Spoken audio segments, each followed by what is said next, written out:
Good hello morning everyone. Everyone. আজকে আমি তো আপনাদের সঙ্গে আজকে শেয়ার আমি আমার করছি। একটা সবথেকে পছন্দের ফল নিয়ে এসেছি, ড্রাগন ফল, যেটা আমি গতবার মোটামুটি যে কদিন মরে গেছি আমি একদিনও পাইনি।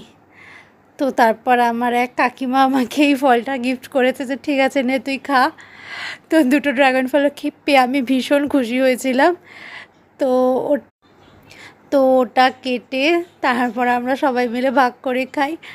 তো আর একটা মজার বিষয় হয়েছে যে যেদিন এটা আমি কাটিং করি আর কি, করে খাই সবাই মিলে, সেদিনকে আমি কোরিয়ান মোমো অর্ডার দিয়েছিলাম। বাট সেই ঝাল খেয়ে তারপর খুব খারাপ অবস্থা হয়ে গেছিলো আমাদের।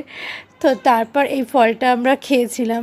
ফলটা এতটা মিষ্টি, মানে এটা দেখতে যতটা টেম্পটিং, খেতেও ততটাই সুন্দর।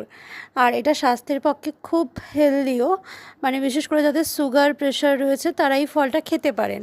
এটা আপনাদের অনেক উপকারিতা দেবে। আর এটা খেলে কী কী উপকারিতা সেটা আমি নেক্সট ভিডিওতে শেয়ার করছি।